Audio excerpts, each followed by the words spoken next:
Breakbulk Events and Media, and I'm here this afternoon with Alexander Varvarenko from ShipNEXT, who has just finished a riveting, really, presentation about a product that he has put together called ShipNEXT that ties together so many forward-thinking concepts.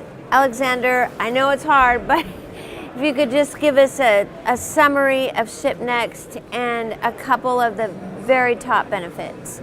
ShipNEXT today is a very revolutionary product. It's a marketplace, but using smart algorithms, big data analysis, linear programming, artificial intelligence and machine learning to instantly process and verify all the incoming information, make calculations on it, match cargo to a ship in the most efficient way, based on 80 and more limiting factors such as draft restrictions, stowage, hold restrictions, okay, in order to match the cargo with the ship, and giving a possibility of signing or making a smart contract with a payment in cryptocurrency, any cryptocurrency adopted by the players within this ecosystem, and complete a blockchain process. Okay, so if I was going to go on and try out your product today, how would I go about that, and what should my expectations be? What results can I get from that?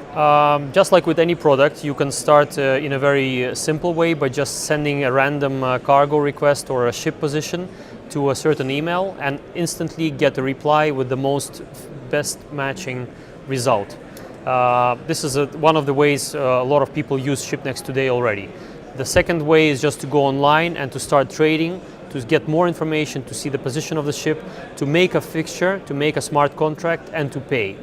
And then ultimately, of course, we are now talking to the major players in the industry, trying to create their own ecosystem based on blockchain to get an automated process down from the production to the final customer, to try and integrate our algorithm into the whole concept of blockchain.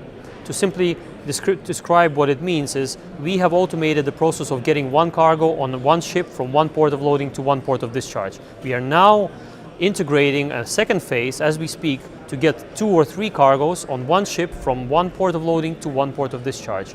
Ultimately, for companies like Maersk, Hapag-Lloyd, and other players in the container sector, they need up to 18,000 cargoes to be loaded on one ship from several ports of loading to several ports of discharge, which is just a continuation of the algorithm which we created.